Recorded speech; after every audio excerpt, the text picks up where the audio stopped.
কেন পুরান ঢাকা আসি না। দেখেন রাস্তার কি অবস্থা, এতটা জ্যাম আছে, মনে হয় যে আধা ঘন্টার আগে ছুটবে না রিক্সা সিএনজি, তারপর আবার এই রাস্তায় প্রাইভেট কার, পিছু পিছু করে একটু একটু করে যেতে হবে, দেখি কতক্ষণ লাগে। আসসালামু আলাইকুম guys and welcome my Facebook page and YouTube channel. তো আজকে আবারও চলে এলাম রাইড শেয়ারিংয়ের একটা ভিডিও নিয়ে। সবসময় আমি বনশ্রী থেকে শুরু করলো, আজকে কিন্তু শুরুটা হয়েছে শ্যামলী থেকে, কেননা সকালে একটু ফ্যামিলি এসেছিলাম কাজে। অ্যান্ড শ্যামলী থেকে আজকে অ্যাপে নয়, আজকে খ্যাপে একটা টিপ নিয়েছি, যেটা যাবে হচ্ছে বসুন্ধরা শপিং মলে। তো শ্যামলী থেকে বসুন্ধরা শপিং মলের দূরত্ব হচ্ছে 4.5 কিলোমিটার। অ্যান্ড যে টিপটা নিলাম, টিপটাতে ভাড়া আমি নিয়েছি 150 টাকা। তো কিলোমিটার হিসাবে কিন্তু অনেক বেশি ভাড়া পেয়েছি আজকে, আলহামদুলিল্লাহ। আর সবথেকে বড় কথা হচ্ছে আজকে ঈদে মিলাদুন্নবী, আজকে কিন্তু রাস্তাঘাট অনেকটা ফাঁকা ঢাকা শহরের। তো দেখি কতক্ষণ সময় লাগে যেতে। দেখতে দেখতে কিন্তু আমরা চলে এলাম বসুন্ধরা শপিং মলের সামনে। এখন কাস্টমার থেকে ভাড়া নিব, যা বলেছিলাম ভাড়া বলেছিলাম 150 টাকা, তো উনি 200 টাকা দিল, আমি 50 টাকা রিটার্ন করছি। অ্যান্ড সাথে সাথে অ্যাপসে একটা কল বেজে গেছে, পাটা অ্যাপসে। তো কলটাও রিসিভ করে নিলাম, এখন দেখবো লোকেশন কোথায়। একটু আগে যে টিপটা নিলাম পাঠাতে, ভাইয়াও লোকেশনই আছে যেখানে ড্রপ অফ করলাম একটু আগে টিপটা, সেখানে উনি ছিল। এখন উনি যাবে হচ্ছে কাকরাইল ইসলামিক হসপিটালে। তো লোকেশন হচ্ছে 5.5 কিলোমিটার। আর দেখি সময় কতক্ষণ লাগে, তো চলুন যাওয়া যাক।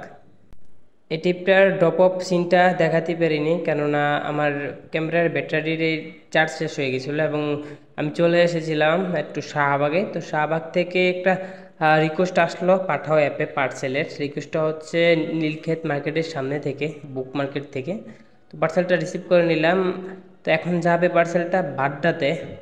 তো দেখি আরও কোনো টিপ পাই কি না, যদি রাস্তাতে কোনো টিপ পাই খ্যাপ কিংবা ওভারে, তাহলে একই সাথে চলে যাব। এক টিপে দুই ইনকামের সুযোগ থাকে পার্সেলে। আর যদি না পাই তাহলে সরাসরি বাড্ডা। তো চলুন যাওয়া যাক।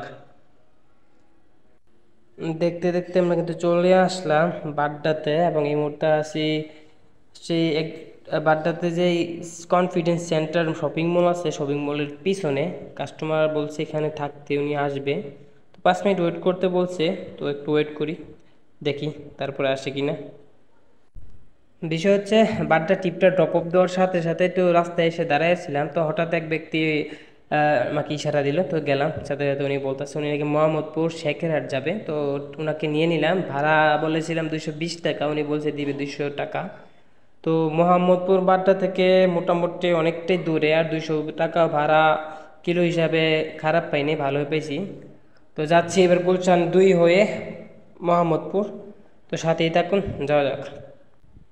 এখন আছে সংসদ ভবনের সামনে যে রোডটা, ওই রোডে আছে, এবং সংসদ ভবনের সামনে কিন্তু এখন এখন একটা পর্যটক কেন্দ্র হয়ে গেছে, কেননা আগে কিন্তু এই দুই আশেপাশে মানুষকে দাঁড়ানো দেওয়া হইতো না এবং বসতে দেওয়া হইতো না। এখন কিন্তু মানুষ আসছে, বসছে, ছবি তুলছে, ঘুরছে, একটা পর্যটক কেন্দ্র হয়ে গেছে এই মুহূর্তে। তো আপনারাও যারা ফ্রি আছেন তারা কিন্তু চলে আসতে পারেন। বাড্ডা থেকে যে ট্রিপটা নিয়ে আসছিলাম মোহাম্মদপুরের উদ্দেশ্যে, সেখান থেকে আরও ভিতরে যেত, কিন্তু উনি আরও সামনে যাবে না, বললো যে জাপান টাওয়ারের সামনে নামাইতে। তো জাপান টাওয়ারের সামনে ওনাকে নামিয়ে দিলাম, এখন ভাড়াটা নিব।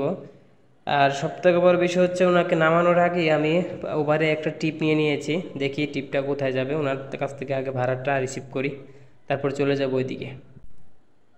ওভারে যে টিপটা নিলাম, টিপটা একটু ভিতর থেকে নিতে হয়েছে, তো ভিতরে লোকেশনে পিক আপ করার জন্য চলে আসলাম। এবং এই মুহূর্তে যে টিপটা নিলাম, টিপটা যাবে হচ্ছে সদরঘাট।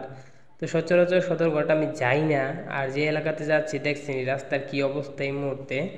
অ্যান্ড সদরঘাটে যাই না কারণ ওই এলাকাতে প্রচুর জ্যাম হয়, পুরান ঢাকার এলাকা। আর এখন আজকে নেওয়ার কারণ হচ্ছে পবিত্র ঈদ মিলাদুন্নবী আজকে, এবং রাস্তাঘাট মোটামুটি একটু ফাঁকা। তো যাই দেখি, ভাড়া মোটামুটি ভালো পেয়েছি, 220 টাকা দেখাইলো। আর রাস্তা মোটামুটি ফাঁকা দেখা যাচ্ছে, কিলোমিটার হচ্ছে প্রায় 12 কিলোর মতো, দেখি কতক্ষণ লাগে। এই দেখেন কেন পুরান ঢাকা আসি না, দেখেন রাস্তার কি অবস্থা, এতটা জ্যাম আছে, মনে হয় যে আধা ঘন্টার আগে ছুটবে না রিক্সা সিএনজি, তারপর আবার এই রাস্তায় প্রাইভেট কার, পিছু পিছু করে একটু একটু করে যেতে হবে, দেখি কতক্ষণ লাগে। আজকে অনেক দিন পরেই দেখেন বাবুবাজার ব্রিজের সামনে আছি, এখন বাম দিয়ে ঢুকবো আমরা, বাম দিকে ঢুকে সামনেই লোকেশনে কাস্টমারে, দেখি আর হয়তো বা 1 থেকে 2 মিনিট লাগবো, তো সাথেই থাকুন। যাই হোক, অবশেষে কিন্তু চলে আসলাম পুরান ঢাকা এবং কাস্টমারের লোকেশনে। এখন কাস্টমারকে ড্রপ অফ দিলাম, তো এখন ওনার বিলটা নিব, বিলটা নিয়ে চলে যাব এই মুহূর্তে বাসার দিকে। আজকে আর কাজ করার ইচ্ছা নেই, কেননা প্রচুর হয়েছে। অ্যান্ড কাস্টমার জিজ্ঞাসা করতেছিল আপনি কি ব্লগ করেন কিনা, বললাম যে ভাই কাজের পাশাপাশি আসলে টুকটাক চলে আর কি। তো বলতেছে ঠিক আছে ভাই এগিয়ে যান, এইভাবে কাজের পাশাপাশি আপনি করতেছেন, ভালো লাগছে। বললাম ভাই ঠিক আছে ভাই, থ্যাংক ইউ, দেখা হবে আবারও।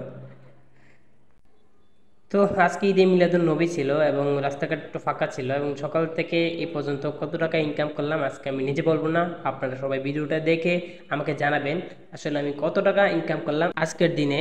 তো ভালো থাকবেন সবাই, দেখা হবে আবারও নতুন কোনো জায়গায় নতুন কোনো ভিডিওতে। তার আগে সবাই ভালো থাকবেন, সুস্থ থাকবেন, আল্লাহ হাফেজ।